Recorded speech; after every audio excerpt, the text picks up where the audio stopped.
da. Hayvanları sattı, hayvanların yerine biz yatıyoruz.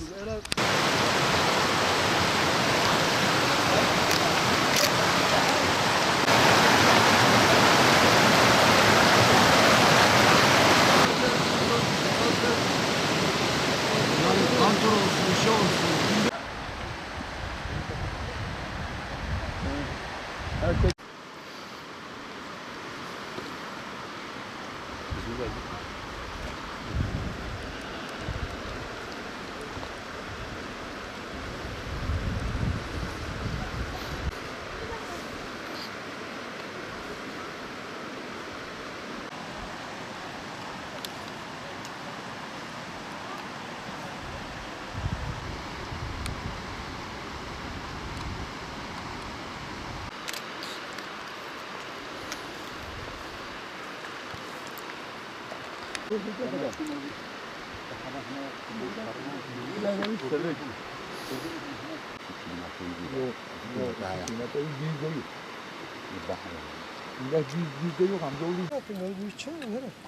Damla damla geliyor.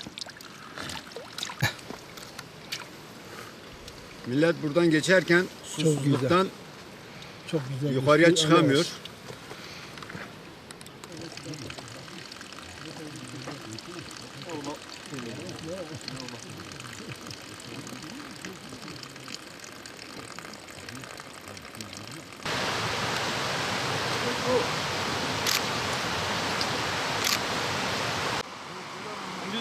Burası Nurska'ya bağlı olan aşağı Eyvecik. Köyün köprüsü budur. Köy kendi imkanıyla tahta ile yapılmış. 1500 dönüm arazi bu köprüye bağlıdır. Yani köprümüz budur. Halımızda görüyor yani göz önünde her şey. Yani ufak bir selle köprü gidiyor.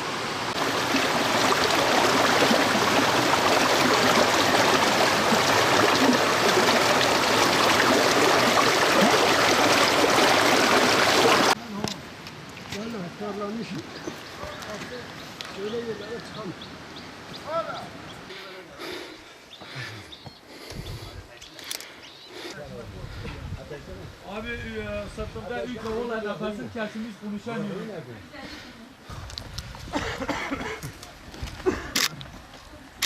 Ay.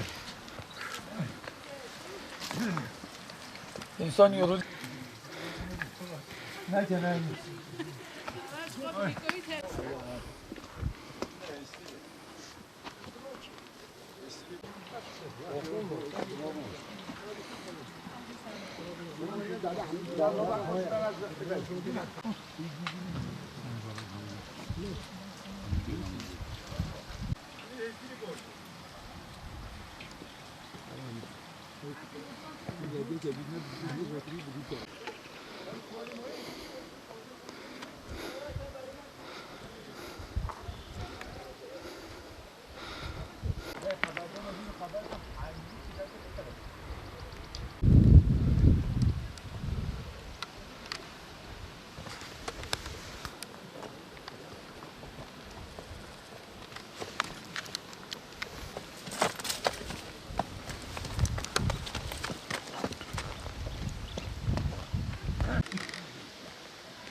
Amca çuvalı veriyorlar ben götüreyim sen yoruldun.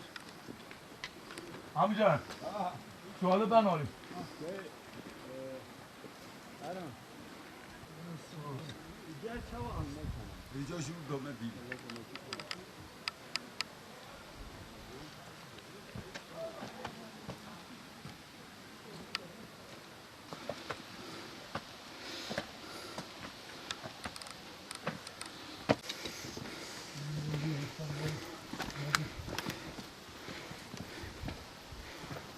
Şimdi köyümüzün yolu yok.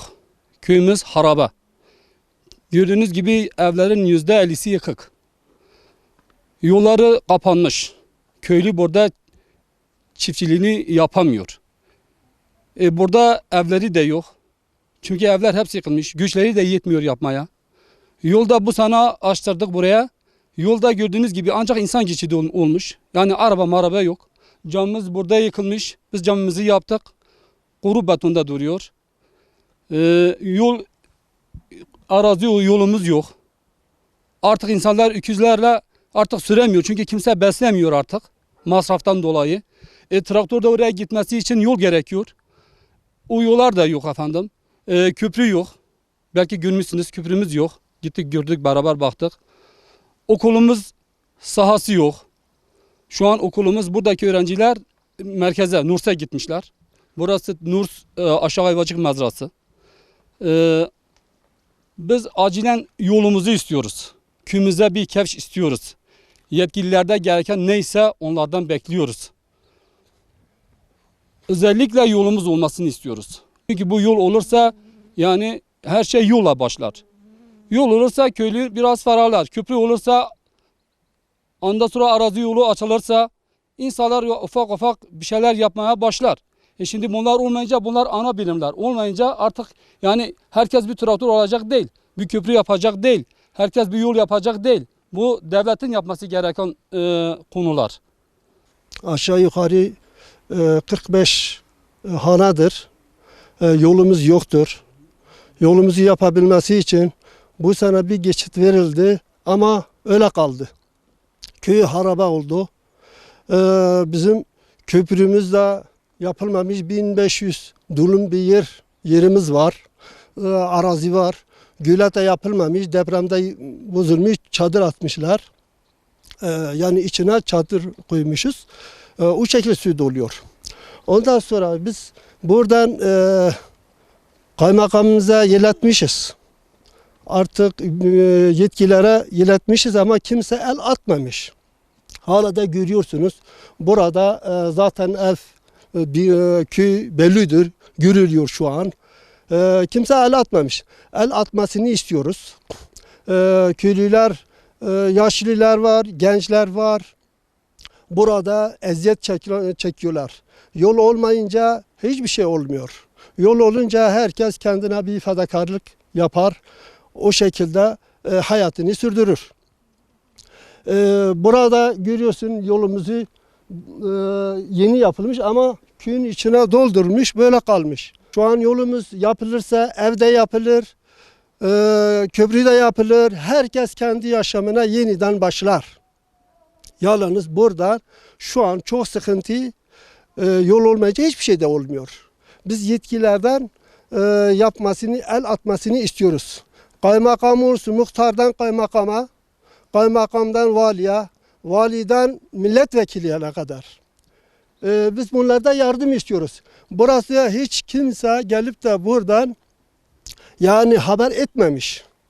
Burada biz istiyoruz ki burada el atsın. 45 hanadır burası. Bunlarda yaşama hakkı var. Buradaki yaşayan insanların hakkı var. Yalnız biz istiyoruz ki yolumuz yapılsın. 200 metre yolumuz var. Camimiz de kaldı, kabadan kaldı, yapılmıyor. Yol üzerine için yani yol olmazsa malzeme gelmez. Yol olmazsa millet evini yapmaz. Bundan dolayı biz yardım istiyoruz. El at büyüklerden, yetkililerden yardım istiyoruz ve el atmasını istiyoruz. Şimdi bizim köyümüz, ben tam 15 yıldır direkçi üzerine direkçi, Sayın Kaymakam Bey'e, Sayın Vali Bey'e ben kendi bizzat hizanda yazdırıp göndermişim onlara. Hatta onlarda da bana bilgi geldiler. Bana dediler ki kısa bir zamanda sizin yolunuz, sizin köprünüz, gül atınız yapılacaktır. Maalesef 15 yıldır yapılmamış. Bize edaraten bir geçit verdiler bizim köyü. Şimdi 15 hanalın kapısını kapatmışlar. Evin sahibi evi de kullanamıyor. Bu sefer bütün malzemeyi evin önüne yıktılar. Bu malzeme normalde çekilecek yerlerde var, çekmediler. Biz Muhtar Bey'de diyoruz, Muhtar Bey diyor ki bu sene Türkiye olduğu gibi durmuş, yatırım yok. Yatırım yok diyorlar bize. Bizim evlerde yok, yani geldi geçitle bellidir zaten. Siz şimdi görüntüsünü alacaksınız. Yani biz arazimizi söyleyemiyoruz. Ağaçlarımız kurudu. Şimdi köprümüz yok. Ufak bir selde köprüsüz kalıyoruz. Yani odunla yapmışız, idareten odunla yapmışız. Cami yaptık, kuru inşaatta kaldı. Biz periketleri getiremiyoruz, çimatosunu getiremiyoruz. Yani şu geçitte gelmiyor, kamyon gelmiyor, traktör gelmiyor. Daha doğrusu. Yani göz önündedir her şey. Bizim talebimiz yani bunları bir kısa bir zamanda yapılmasını rica ederiz. Yani Karabalık köy Karabalık'tır ama yolumuz yoktur. Bakımsız bir köyüdür. Gelen yatırım çok geliyor. Yatırım Nurs'e çok geliyor ama maalesef mezralara yatırım gelmiyor. Farklı kişiler tarafından yiyiliyor. Yani yatırım gel. Biz Kaymakam Bey'e dilekçe verdik. Diyor oğlum Nursköy'e, bütün devlet Nursköy'e çalışıyor ama görüyorsunuz Nursköy'e bağlı olan köyün yolu yok. Yani gereksiz yerlerde köprü yapılıyor. Tek başına tek tarlaya parke taşı yol gidiyor ama bir köye yolu yok. Biz kendi köyümüze Sayın Vali Bey'imizi, Sayın Kaymakam Bey'imizi biz kendi köyümüzde misafir olarak bekliyoruz. İnşallah gelirler. Normal yolumuz yok. Hani yaya olarak yürümekte zorluk yaşıyoruz. Bazı evler var yıkılmış. Bazı evlerde de 10-15 kişi yaşamak zorunda kalıyoruz. Ve gördüğünüz üzere sıkıntı yaşıyoruz böyle hani. Vali Bey'den, kaymakamdan olsun hani milletvekilinden bir yardım istiyoruz. Bir yol, bizim sadece isteğimiz sadece bir yol. Onun haricinde bir şey istemiyoruz. Kendi imkanlarımızla kendi evlerimizi yapmak istiyoruz ama olmuyor. Yolumuz olmadığından dolayı. Yani demek istediğim bu. Hastalarımız mesela örnek, hastalarımız köyden yol mesafesi ortalama 200-300 metre. Biz bunu bu şekilde hani belimizde olsun ya da atlar ya da katırlarla bu şekilde yola götürmek zorunda kalıyoruz. Yaşlılardır, genci olsun zorluk yaşıyoruz. Her şeyde zorluk yaşıyoruz biz. Ambulans giremiyor yola, köye giremiyor. Yolda beklemek zorunda kalıyor. Ambulans görevlileri de hani gelip o hastayı oradan almakla zorluk yaşıyor. Otomatikman biz götürmek zorunda kalıyoruz bunu.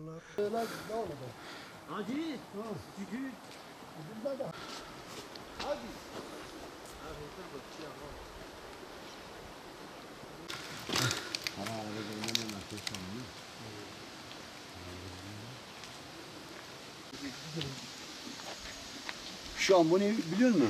4 köyün yolu burada gidiyor. Yolu görüyorsunuz.